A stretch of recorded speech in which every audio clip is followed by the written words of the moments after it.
नमस्कार, मैं हूं आलोक जोशी और आप देख रहे हैं mind your business. Mind your business आपको पता है कि आजकल मैं सत्यहिंदी.com पर भी करता हूं। सत्यहिंदी.com एक प्लेटफॉर्म है जो कुछ पत्रकारों ने बनाया है उन खबरों को सामने लाने के लिए जो आमतौर पर सामने आती नहीं है। इसको दर्शकों का बहुत समर्थन मिल रहा है, सहयोग मिल रहा है, लेकिन कुछ और सहयोग, कुछ और समर्थन की आवश्यकता है। तो अगर आप इस वीडियो के डिस्क्रिप्शन बॉक्स में जाएंगे तो वहां एक लिंक है, उसे क्लिक करने से आपको पता चल जाएगा कि आपको कैसे सहयोग करना है। आपसे मेरा आग्रह इतना है कि एक बार वहां जाकर उसे लिंक को क्लिक जरूर करें। और इस वीडियो के लिंक मैं ये आपसे आग्रह करना चाहता हूं पहले कि इस वीडियो के लिंक अपने मित्रों परिचितों के साथ जितने ज्यादा से ज्यादा शेयर कर सकते हैं वो शेयर करें। और अगर अभी तक आपने मेरा यूट्यूब चैनल वन आलोक जोशी सब्सक्राइब नहीं किया है तो उसको सब्सक्राइब करना ना भूलें। और साथ में घंटी भी बजा दें ताकि आपको खबर मिल सके कब नया वीडियो आया, कब नया लाइक आया, कब नया लाइव आया, माफ कीजिए। माइंड योर बिजनेस में आज हमारे साथ हैं एक बेहद खास मेहमान। राजीव ठक्कर हैं हमारे साथ। ये चीफ इन्वेस्टमेंट ऑफिसर हैं पीपीएफएएस म्यूचुअल फंड के। राजीव जी, थोड़ा सा शुरुआत में सबसे पहले तो आपका स्वागत है माइंड योर बिजनेस पर, वन आलोक जोशी पर। धन्यवाद। और उसके बाद मैं आपसे चाहता हूं, थोड़ा आग्रह करूंगा कि थोड़ा सा बताएं अपनी इन्वेस्टमेंट जर्नी के बारे में कि किन किन उतार चढ़ावों से गुजर के आप यहाँ तक पहुंचे हैं। और उसके बाद हम आज के हालात पर और आज जो दर्शकों के मन में, निवेशकों के मन में सवाल हैं उन पे बात करें। तो मेरा जो ग्रेजुएशन ईयर था, जब बैचलर ऑफ कॉमर्स के लिए जब पढ़ाई कर रहा था, वो 1992 था। तो अगर वाह। आपको याद हो, वो काफी दिलचस्प वो समय बहुत था। हिला देने वाला साल था। हाँ, तो करीबन उसके आगे पीछे काफी घटनाएं हुई। अ, हमारा फॉरेन एक्सचेंज क्राइसिस था, जब हमने अपने सोना गिरवी रखा था अपने तेल की आयात को पूरा करने के लिए। काफी तेजी आई बाजार में हर्षद मेहता के समय पर, और उसके बाद स्कैम बाहर आने पर काफी गिरावट आई। तो वो मेरा पहला समय था जब मैंने काफी उतार चढ़ाव देखा। और उसके बाद लगातार ये सिलसिला बरकरार रहा। एशियन फाइनेंशियल क्राइसिस हो, या long term capital management crisis हो, 2000-2001 के जो डॉट कॉम की तेजी और उसके बाद की गिरावट, 2003 की मायूसी, फिर तेजी का माहौल 2004 में जब चुनाव के परिणाम आए तो लोअर सर्किट लग गई थी बाजार में। उसके बाद फिर तेजी का माहौल, 2008-9 की ग्लोबल फाइनेंशियल क्राइसिस। तो काफी सारे उतार चढ़ाव देखने का मौका मिला है पिछले कुछ सालों में। जी। तो यानी आपने तो वो बड़ा हाहाकार शुरुआत में देख लिया और आप मतलब इस तरह से दोनों तरह से देखा जा सकता है। कुछ लोग कहेंगे शुरू में ही बड़ी मुसीबत देख ली और आप अनुभव के लिहाज से बहुत भाग्यशाली हैं कि आपने वो हाहाकार शुरू में ही देख लिया जो देखने के लिए कुछ लोगों को पूरी जिंदगी लग जाती है। लेकिन अब करीब तब से अब तक 28 साल बीत चुके हैं और मेरा ख्याल है इंडस्ट्री में आपको 20 साल से ज्यादा वक्त हो चुका है। कॉमर्स ग्रेजुएट होने के बाद आपने आगे की पढ़ाई की, उसके बाद इंडस्ट्री में आए हैं और यहाँ आप जो फंड चला रहे हैं इस वक्त, पराग पारेख फाइनेंशियल एडवाइजरी सर्विसेज पहले जिसका नाम हुआ करता था, अब पीपीएफएस म्यूचुअल फंड कहलाता है। और यहाँ मेरे लिए एक डिस्क्लेमर देना, डिस्क्लोजर देना जरूरी है कि मेरा भी इस फंड में इन्वेस्टमेंट है और मेरा जो म्यूचुअल फंड पोर्टफोलियो है उसका लगभग 40% पैसा सिर्फ इस फंड में लगा हुआ है। क्या चीज है ये फंड, आपके फंड की खासियत क्या है अगर कोई जानना चाहे? मैं अक्सर लोगों को कहता हूँ कि भाई मेरा पैसा यहाँ लगा हुआ है, इस वक्त भी मैं नुकसान में नहीं हूँ, खास बात यह है। तो आपके फंड की फिलॉसफी में क्या चीज है जो दूसरों से उसको अलग बनाती है? हमारी शुरुआत जो थी, आपने जैसे बताया, वो पोर्टफोलियो मैनेजमेंट सर्विसेज से थी। और 2013 की साल में हमने म्यूचुअल फंड के क्षेत्र में दाखला किया। और हमारे जो पोर्टफोलियो मैनेजमेंट क्लाइंट थे वो अब म्यूचुअल फंड क्लाइंट बन गए हैं। तो हमारा नजरिया अभी भी वही है कि जहां भी हमें तक मिलती है, जहां भी अपॉर्चुनिटी है, तो उस अपॉर्चुनिटी को हम, हमारी जो एक टीम है उसमें उसका इस्तेमाल करते हैं, उस तक का इस्तेमाल करते हैं, उस मौके का इस्तेमाल करते हैं। हम्म। जबकि बाजार में ऐसा फैशन है कि हर एक साल, हर 2 साल में नई स्कीम आती है, सेक्टोरल फंड्स आते हैं। काफी स्लाइसिंग डाइसिंग जिसे कहते हैं, काफी बारीकी से लोग उसको बांट देते हैं अलग अलग स्कीमों में। तो वो नजरिया हमारा नहीं है। हमारी एक स्कीम है जो जनरल इक्विटी फंड है, और उसी में हम सारे मौकों का लाभ लेते हैं। और हमारा शुरुआत से ये दृष्टिकोण रहा है कि हमें, हमारी जो कमिटमेंट है हमारी स्कीम की तरफ, वो सिर्फ फी इकट्ठा करने तक सीमित नहीं होनी चाहिए। और हमारे जो डायरेक्टर हैं, हमारे जो फंड मैनेजर हैं, हमारे जो एनालिस्ट हैं, उनके खुद के निवेश भी इसी स्कीम में होनी चाहिए। तो हमने भी इस स्कीम में निवेश किया है और उसका डिस्क्लोजर हम वेबसाइट पे करते रहते हैं। और दूसरी बात यह है कि भले ही मौका स्मॉल कैप में हो, मिड कैप में हो, लार्ज कैप में हो, कोई भी सेक्टर में हो, या भारत में हो या भारत के बाहर हो, कहीं भी अगर मौका हो तो हम उस लाभ इस स्कीम में ले सकते हैं। 35% तक की का निवेश हम इस स्कीम में विदेशी कंपनियों में कर सकते हैं। अप टू इसका 35%। तो ये अप टू 35% क्या आज की तारीख में आपने पूरा लगाया हुआ है या कुछ रोक के रखा हुआ है?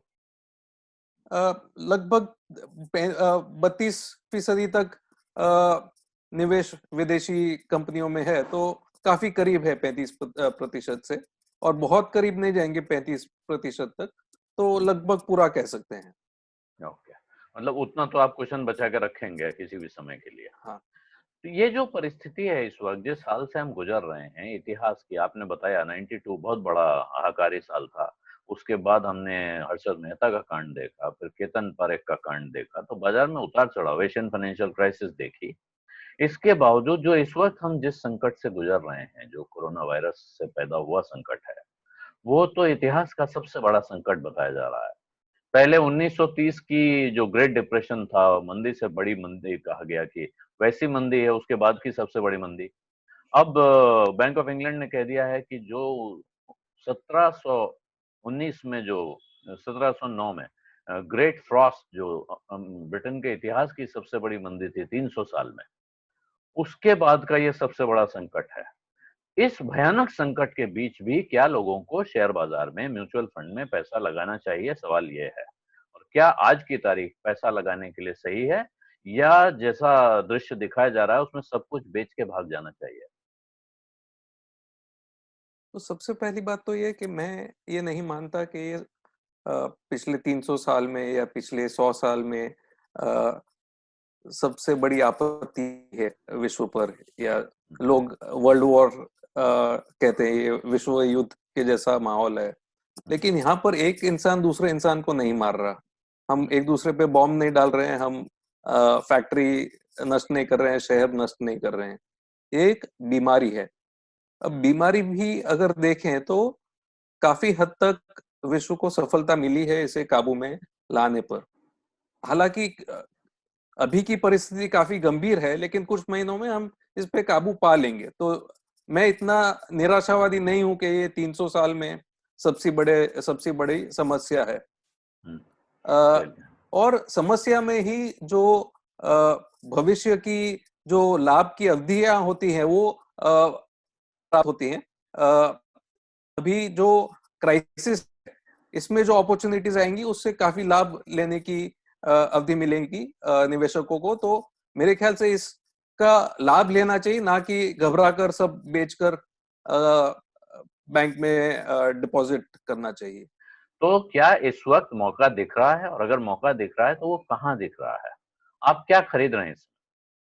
सबसे पहली बात यह है कि जिस भी कंपनी में आप इन्वेस्ट करते हैं, वो कंपनी इतनी शक्तिशाली होनी चाहिए कि 6 महीने 12 महीने आमदनी ना भी हो, फिर भी उसे सर्वाइवल की या कायम रहने की क्षमता में कमी नहीं होनी चाहिए। तो जो जिन जिन कंपनियों ने ज्यादा लोन नहीं लिए हैं, जिनके पास कैश रिजर्व्स हैं जिससे वो तनख्वाह और रेंट और सब दे सकें, तो ऐसी कंपनियों में निवेश करना चाहिए। क्योंकि कुछ महीने लगेंगे आपत्ति को जाने के लिए, लेकिन उसके बाद फिर व्यवसाय नॉर्मल हो जाएगा। तो जो लेवरेज्ड कंपनी जिसे बोलते हैं, जिन कंपनी ने बहुत ऋण लिए बैंकों से, उनको काफी दिक्कत आएगी। तो ऐसी कंपनियों से दूर रहना चाहिए। कुछ क्षेत्र ऐसे हैं जो सेक्टर कहते हैं जिन पर ज्यादा प्रभाव है, जैसे कि airline, restaurant, hotel, theme park, ऐसी कंपनियों से दूर रहें। लेकिन बाकी कंपनियां भी कुछ महीनों में फिर व्यवसाय रुक लेंगी। जैसे आपने कुछ को कहा कि इन पे ज्यादा प्रभाव होगा, नुकसान होगा, लेकिन कुछ ऐसे भी सेक्टर दिख रहे हैं जिनको कोई असर नहीं होगा या जिनको फायदा हो सकता है इस परिस्थिति में। ऐसे भी सेक्टर हैं।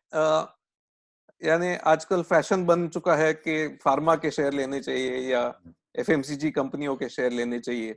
लेकिन इन कंपनियों में निवेश करने से पहले एक कॉशन मैं दूंगा निवेशकों को कि कई कंपनियों के दाम काफी बढ़ चुके हैं और इनके वैल्यूएशन नहीं है निवेश करने के लिए। यानी सेक्टर तो हमें पता है जिन पर ज्यादा असर नहीं है। ये सेक्टर है pharmaceuticals, fast moving consumer goods, telecom, ऐसे जो विदेशी आईटी कंपनियां हैं। लेकिन इनमें निवेश करते समय एक चीज का ध्यान रखना चाहिए कि वैल्यूएशन बहुत ज्यादा ना दे दे निवेशक, क्योंकि फिलहाल ये डिफेंसिव लगते हैं, लेकिन अगर व्यवसाय फिर शुरू हो जाएगा और वैल्यूएशन काफी ज्यादा दे दिए तो घाटे की भी संभावना हो सकती है। 24 मार्च को भारी गिरावट आई थी, उसके बाद से बाजार में बार बार तेजी के झटके आ रहे हैं, उछाल आ रहे हैं, और हर उछाल पे बहुत सारे लोगों को लगता है कि शायद ये आखिरी मौका है शेयर खरीदने का, या मान लीजिए म्यूचुअल फंड यूनिट ही खरीदने का। उसको आप कैसे देखते हैं? क्या इस वक्त ये वो वक्त है जब आदमी को अपने अपनी बचत का पैसा, घर का पैसा लेकर बाजार में कूद पड़ना चाहिए? क्योंकि अब तो आगे जाके बहुत बहुत कमाई होने वाली है। नहीं, मैं ऐसी सलाह नहीं दूंगा। जो जो भी पैसा है आपके पास जिसकी आपको अगले 5-10 साल तक जरूरत ना हो, जो आपका लॉन्ग टर्म निवेश हो, उसे बिल्कुल इक्विटी मार्केट में निवेश करें। लेकिन अगर आपको लगता है कि इस पैसे की शायद जरूरत पड़ सके कुछ ही महीनों में या कुछ सालों में, तो फिर ऐसे पैसे को इक्विटी बाजार में, शेयर बाजार में लगाएं। जो एसेट एलोकेशन कहते हैं, जो फाइनेंस प्लानर्स, यानी हर तरह के आपके इंस्ट्रूमेंट्स होने चाहिए आपके निवेश प्लान में। तो कुछ बैंक डिपॉजिट्स होनी चाहिए जिससे आप को इमरजेंसी फंड में काम लग सके। अगर आपके पास 3 से 5 अवधि के पैसे हैं तो उसे भी डेट प्रोडक्ट्स में लगाएं, और 5 साल की से ज्यादा जो पैसे हैं उसे इक्विटी में लगाएं। और ऐसा नहीं कि किसी एक दिन का इंतजार करें कि आज सही मौका है और आज सारे पैसे डाल दें। इसे मतलब काफी लोग जो बॉटम फिशिंग की फितरत में रहते हैं, यानी जिन्हें सबसे कम दाम पे शेयर लेने होते हैं, अब वो शायद मार्च में ही आ गया, शायद आगे आएगा, इसका उत्तर मेरे पास नहीं है। लेकिन थोड़े थोड़े पैसे हर महीने लगाते जाएं और अपना पोर्टफोलियो बनाते जाएं। यानी कि बॉटम की तलाश करना व्यर्थ है, उस चक्कर में आप रहेंगे तो हो सकता है फायदे के बजाय नुकसान उठा जाएं। आपने कहा कि कुछ पैसा बैंक फिक्स डिपॉजिट में रखें, कुछ डेट प्रोडक्ट्स में लगाएं।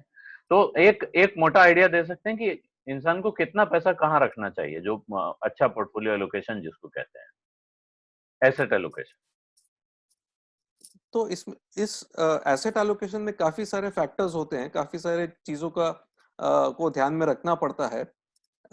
एक चीज है इंसान की उम्र, यानी कोई 20-25 साल का नौजवान अगर निवेश कर रहा है तो उसे रिटायरमेंट तक काफी साल हैं। अगर 20 साल की उम्र है तो 40 साल हैं उस इंसान के पास रिटायरमेंट तक, तो वो काफी सारा पैसा इक्विटी में लगा सकता है।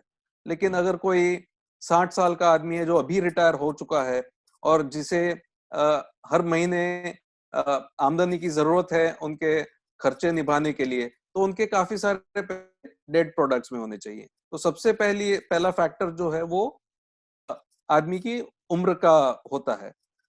दूसरा जो फैक्टर होता है जिसे ध्यान में रखना चाहिए वो है कितनी आमदनी है और कितना रिस्क टेकिंग कैपेबिलिटी है।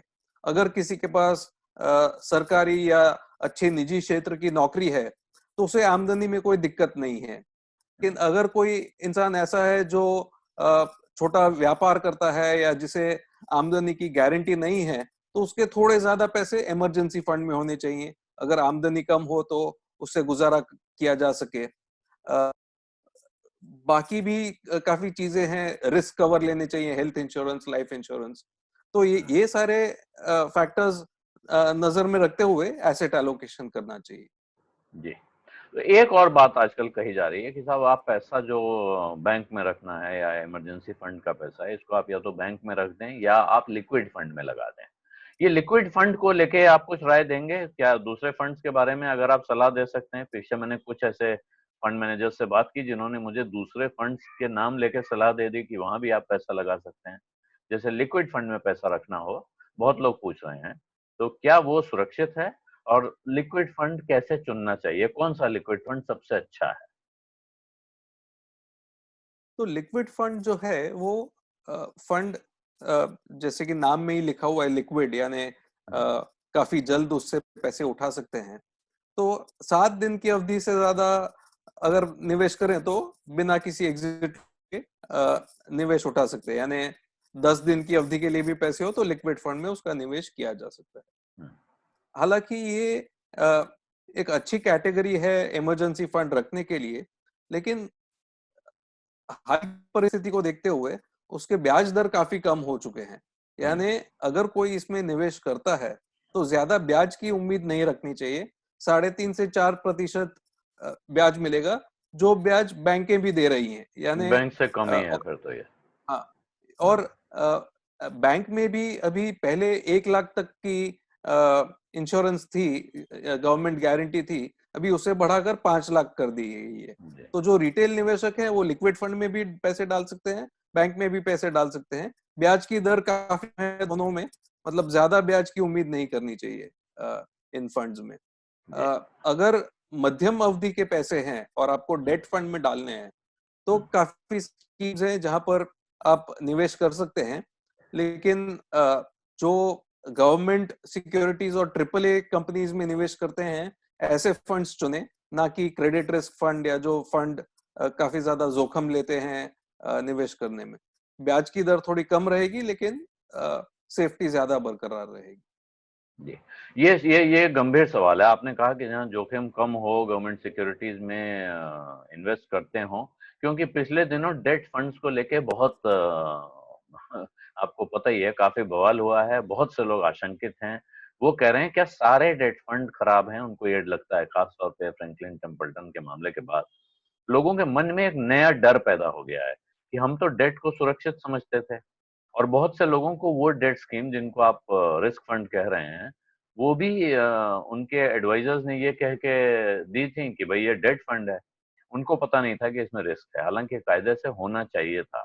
कहा गया था ये हाई रिस्क फंड है, बाकी लोगों ने बताया कि ये तो रिस्क फंड है, उसके कागज में लिखा हुआ है। लेकिन बहुत लोग कागज पढ़ते नहीं है।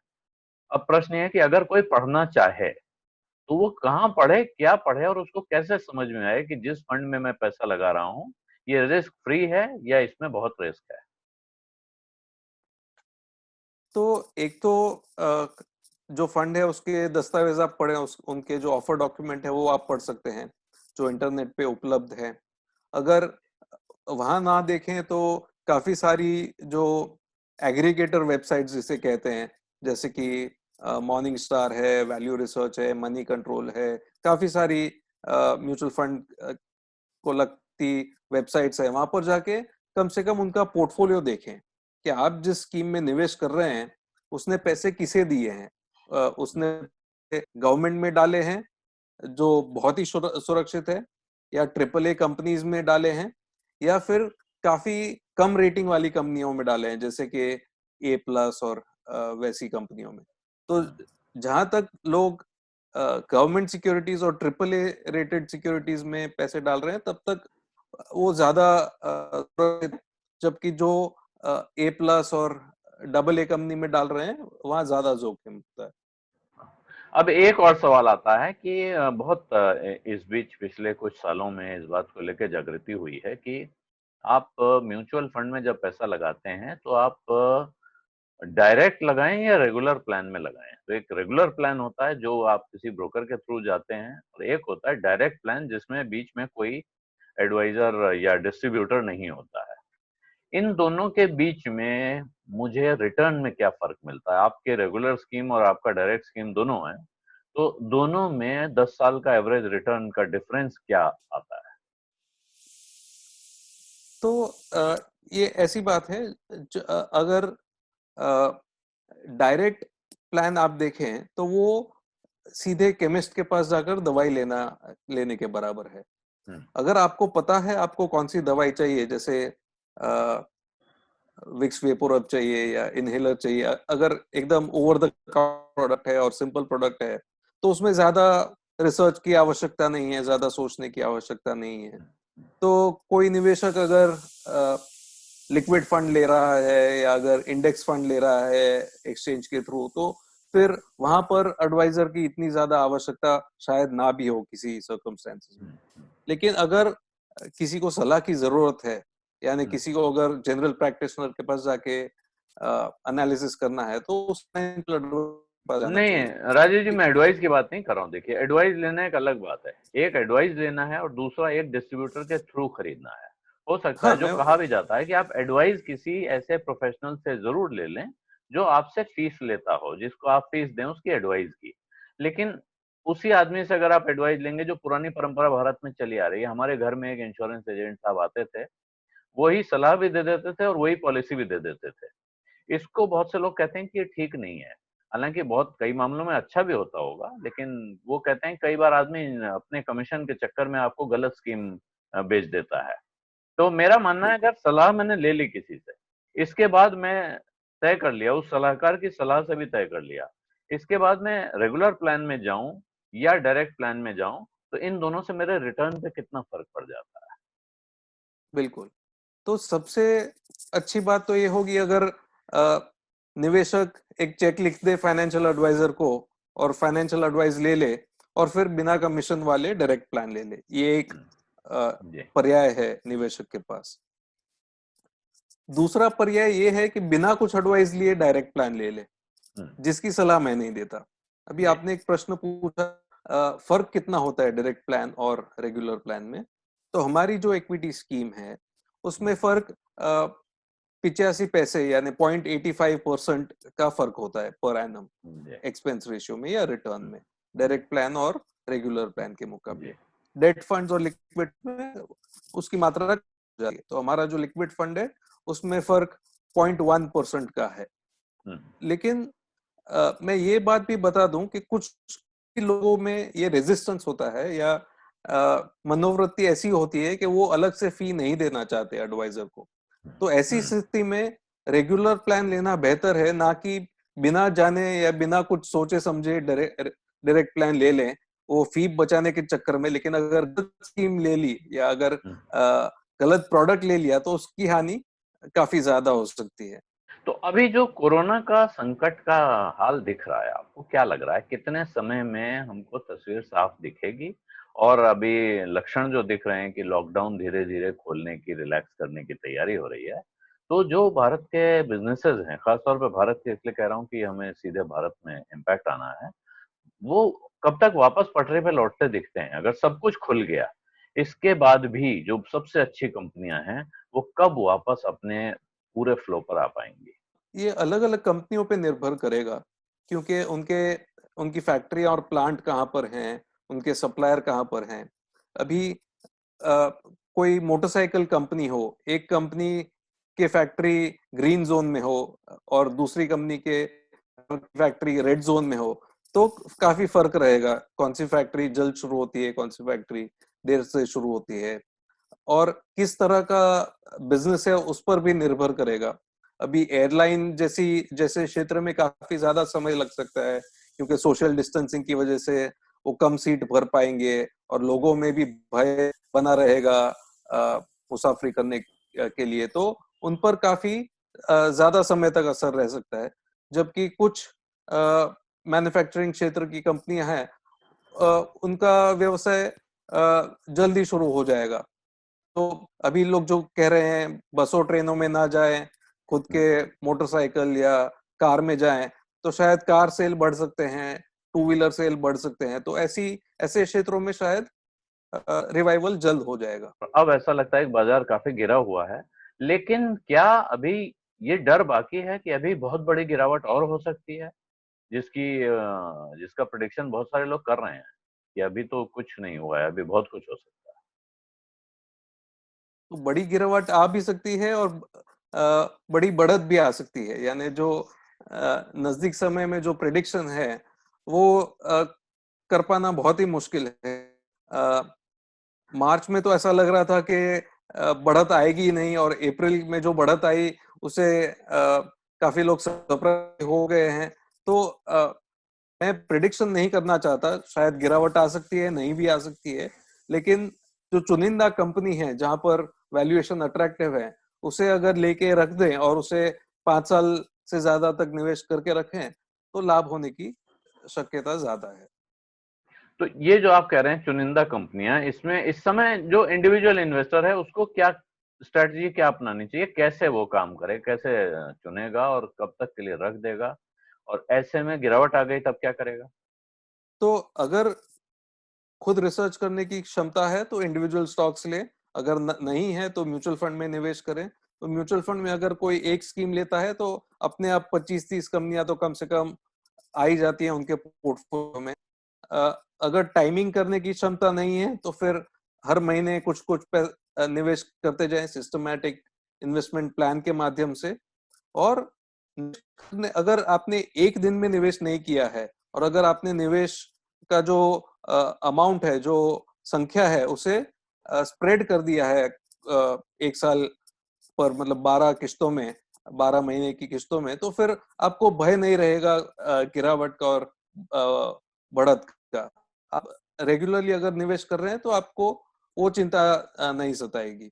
और जो मैंने सारे गुण बताए, यानी लेवरेज से दूर रहें, जो क्षेत्र ज्यादा प्रभावित है उनसे दूर रहें, कंपनी में इतनी क्षमता होनी चाहिए कि 6 महीने 1 साल तक वो अपने खर्चे बर्दाश्त कर सकें और उनको लिक्विडेशन जैसी हालत ना हो। तो अगर ये सब बातों का ध्यान रखें तो अच्छा रहेगा। जी। बहुत से लोग ये सलाह दे रहे हैं कि इस वक्त इंसान को किसी तरह के इन्वेस्टमेंट के चक्कर में पड़ने के बजाय अपने पर्सनल फाइनेंस का हिसाब रखना चाहिए, देखना चाहिए। खास तौर पे उन लोगों को जो वल्नरेबल जॉब में हैं, जिनकी नौकरी जाने का डर है। ऐसे लोगों को आप क्या सलाह देंगे, वो क्या करें? क्या-क्या इंतजाम उनको इस समय कर लेना चाहिए?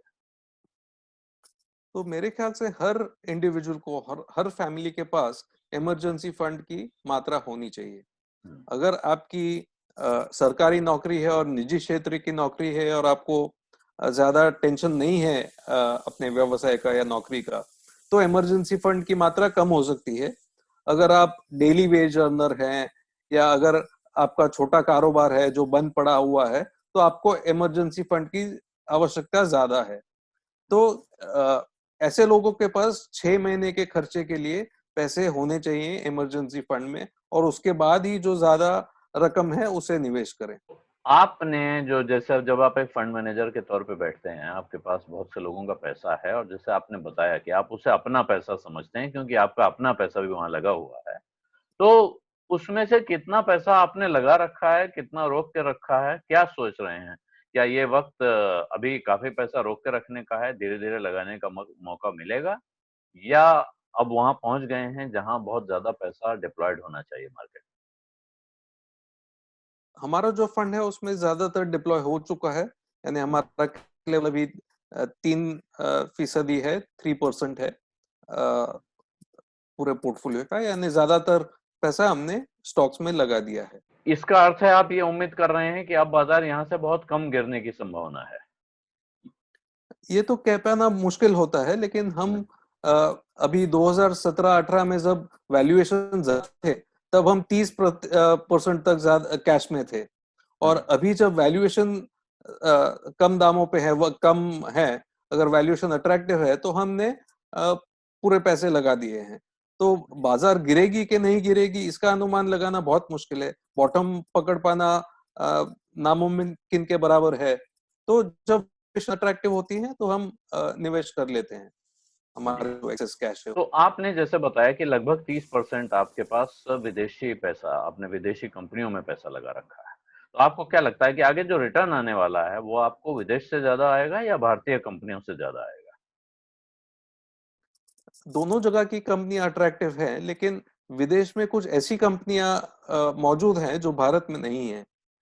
जैसे कि अमेज़न, जब हम ई कॉमर्स में ऑर्डर करते हैं, अमेज़न से करें या फ्लिपकार्ट से करें, दोनों ही कंपनियां विदेशी हैं। अमेज़न और वॉलमार्ट, वॉलमार्ट की मालिकी है फ्लिपकार्ट पर। अगर हम अपने मोबाइल का इस्तेमाल कर रहे हैं, व्हाट्सएप या गूगल, तो ये विदेशी कंपनियां हैं। हम जब कंप्यूटर का इस्तेमाल करते हैं तो माइक्रोसॉफ्ट की ऑपरेटिंग सिस्टम होती है। तो ये सारी विदेशी कंपनियां हैं और अ, इनकी लगभग मोनोपोली जैसी परिस्थिति है। तो ये काफी अच्छी कंपनियां हैं जिसमें हमें तक मिलती है निवेश करने की। तो मेरे ख्याल से भारत का ये कंपनियां भी अच्छी हैं, जैसे कि एचडीएफसी बैंक है, हीरो मोटोकॉर्प है, बजाज ऑटो है। तो ऐसी अच्छी भारतीय कंपनियां भी हैं, जबकि विदेश में भी काफी ऐसी कंपनियां हैं जो यूनिक हैं, एक किस्म की हैं, अ, जिनकी मोनोपोली सिचुएशन है। तो उन कंपनियों में भी हमने निवेश किया हुआ है। तो आपने भारतीय कंपनियों के कुछ नाम लिया, जैसे भारत में कुछ कंपनियां जिनको लेके आशंकाएं, जैसे बजाज ग्रुप की बजाज फाइनेंस है, बजाज फिनसर्व है, ये दोनों कंपनियों में अचानक बहुत तेज गिरावट आई है। तो क्या उस बिजनेस में कोई संकट समस्या दिख रही है? ऐसा लग रहा है कि वो बिजनेस खराब हो जाएगा, या एक झटका है जो कुछ समय के बाद अगर कंपनी ठीक से चल रही है तो वापस वो अपने पुराने जगह पहुंच जाएगी? यानी सारी लेंडिंग कंपनियां हैं, हम्म, नॉन बैंक फाइनेंस कंपनी हो या निजी क्षेत्र, पब्लिक सेक्टर की बैंक हो, सबने लोन दिया हुआ है लोगों को।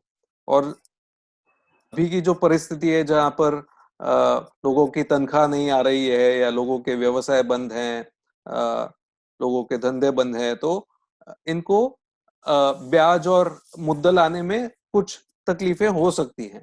तो इसी को देखते हुए रिजर्व बैंक ने मोरेटोरियम भी दे रखा है, यानी 3 महीने तक आप अगर लोन नहीं भरपाई कर सकते हैं तो उसे बाद में दे दें। तो मेरे ख्याल से रिजर्व बैंक के जो कदम है उससे काफी राहत रहेगी बोरोअर्स को। और जब नॉर्मलाइज हो जाएगा सिचुएशन, तो अगले 6-12 महीने तकलीफ हो सकती है बैंकों को और एनबीएफसी कंपनियों को, लेकिन आगे जाके सिचुएशन नॉर्मलाइज हो जाएगी। जी। इस वक्त में जो एक सामान्य निवेशक है, इन्वेस्टर है, जो इस वक्त इस वीडियो को देख रहे हैं, उनको आप कोई एक सलाह देना चाहेंगे कि वो क्या करें अपने बारे में, अपने पैसे के बारे अच्छा समय हो या बुरा समय हो, टाइम नहीं रहता। यानी बाजार में तेजी का माहौल रहता है तो लोग ऐसे समझते हैं कि दाम कभी भी गिर नहीं सकते हैं, और सूचकांक और शेयर के दाम ऊपर ही चले जाएंगे। और जब मंदी का समय होता है तब लोग समझते हैं कि कारोबार कभी नहीं सुधरेगा, दाम नीचे ही नीचे चले जाएंगे। तो ऐसा नहीं होता है। संतुलन बनाए रखें अपने एसेट एलोकेशन में, यानी संतुलन बैंक डिपॉजिट में, इक्विटी निवेश में, डेट प्रोडक्ट्स में, और शांतता बनाए रखें। अगर आप रोज ही 24 घंटे अगर टीवी चैनल देख के पैनिक करेंगे या आशंका में आ जाएंगे, तो फिर ये अच्छा मानसिक संतुलन के लिए भी और अपने निवेश के लिए भी। तो जो शांतता अगर बनाए रखें और अगर रोज रोज शेयर के नाम ना देखें, 6 महीने एक में एक बार देखें, तो वो आपके निवेश के लिए अच्छा रहेगा। में। जी राजीव जी, बहुत बहुत शुक्रिया आपका हमारे साथ जुड़ने के लिए, माइंड योर बिजनेस पर आने के लिए, हमारे दर्शकों धन्यवाद। को ये सलाह देने के लिए। ये थे राजीव ठक्कर, जिनसे आपने बात सुनी, और इन्होंने मेरा ख्याल है जिस अंदाज में बातें बताई हैं, इनसे बहुत आपको भी बातें साफ हुई होंगी, ये समझ में आया होगा कि बाजार में क्या करना है, क्या नहीं करना है, अपने पैसे का कौन सा हिस्सा कहाँ रखना है, फंड चुनना है तो कैसे चुनना है, कोई कंपनी चुननी है तो कैसे चुननी है।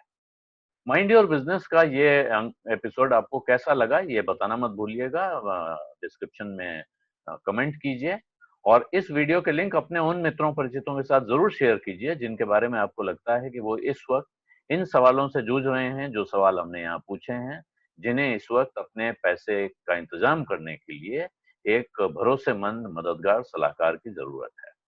और मेरा YouTube चैनल वन आलोक जोशी, अगर अभी तक आपने सब्सक्राइब नहीं किया है तो सब्सक्राइब का बटन दबाना न भूलें।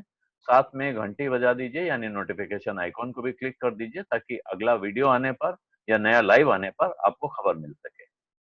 अपना ख्याल रखिए, घर से बाहर मत निकलिए जब तक कि स्थिति सामान्य न हो जाए, और किसी की मदद करने का कोई मौका आपके सामने आ रहा है तो उसको हाथ से जाने न दें। बहुत विकट समय है इस वक्त। लोगों को आपकी थोड़ी सी मदद भी किसी दूसरे की जिंदगी के लिए बड़ा सहारा बन सकती है। धन्यवाद। नमस्कार।